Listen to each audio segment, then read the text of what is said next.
Spiritualism means raising our souls to such heights that we become one with the whole world, with the whole universe. If there appears tears in someone's eyes, then tears should also flow from our eyes. This is the true extent of spiritualism. I am explaining to you the difference between religion and spiritualism. Religion is an important part of our lives. I feel proud that I am a Hindu, but I do not look with contempt at other religions.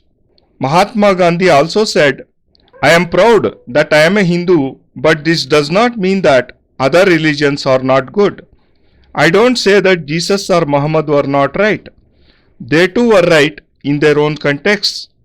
We have not tried to know about their thoughts as we acquired only the knowledge given by Rama, Krishna and Mahavira.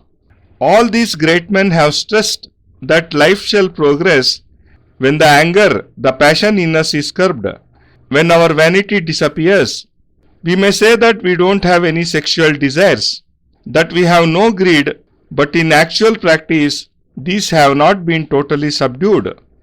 In Rajasthan, there are Thakurs, a class of nobles or lords. Before 1947, they had small estates with 5-10 villages or an area of about 2000 square miles in each estate. These Thakurs used to be the rulers of these small estates. Thus there were about 3000 such rulers. Some ruled over 5-10 villages, some over 25 villages, and some even had 500 villages within their dominions.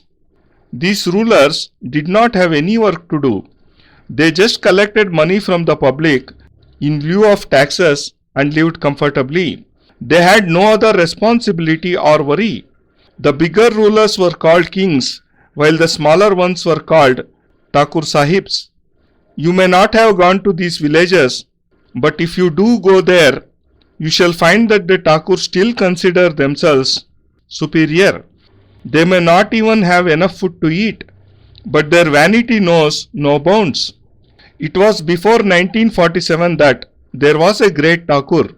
One day he thought, I have committed a lot of sins in my life. I have killed so many birds and have eaten so much meat. Hence I should go to Haridwar and cleanse my sins by bathing in the holy river Ganga. And after coming back, well, what then? I shall commit more sins and shall again go and wash them away in the holy river.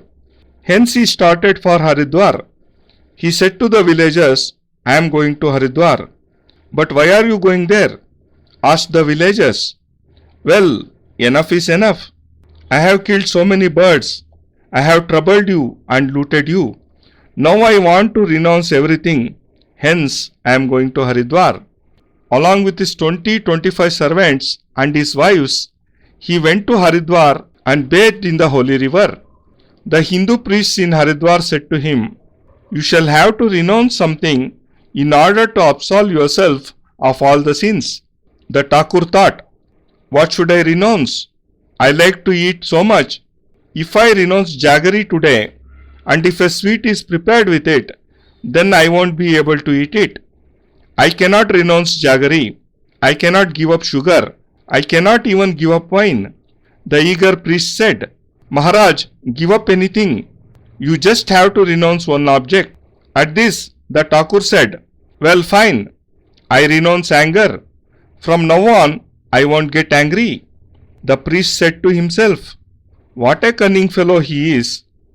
If this feels angry or not, what does it matter to me? When he had to renounce anything, he could have left jaggery. If he had given up some real object, I would have got 5 kilos of it.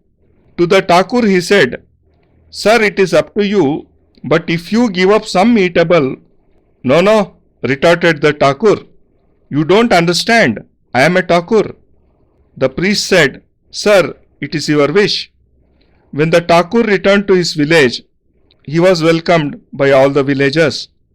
They asked the Thakur, Maharaj, you went to Haridwar. What did you renounce? Well, I have renounced anger. Now I shall never be angry. But Maharaj, you are so short-tempered.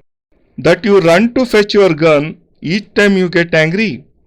The Thakur smiled and said, after having been to Haridwar, my heart, my soul have been completely transformed. Now I shall never be angry. A barber was sitting nearby. He heard all this, and after about 10 minutes, he said, Maharaj, excuse me. Well, what is it? Asked the Thakur. Why are you standing? Maharaj, I want to ask you something, if you don't mind. Go on, ask what you like. Maharaj, what did you renounce in Haridwar? Haven't I just told you? I have given up anger. The conversation with the villagers resumed. The Thakur started to narrate the incidents that happened in the course of the journey.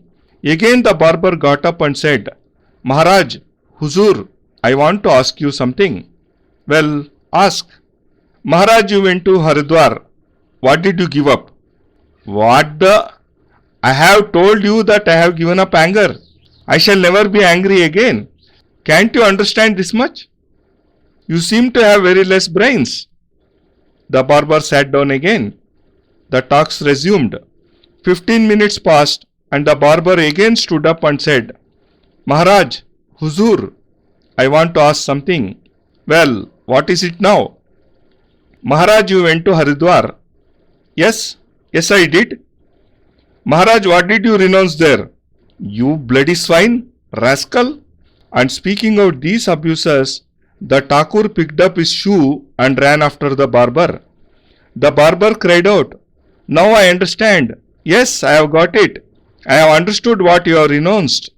Similar is the case with you.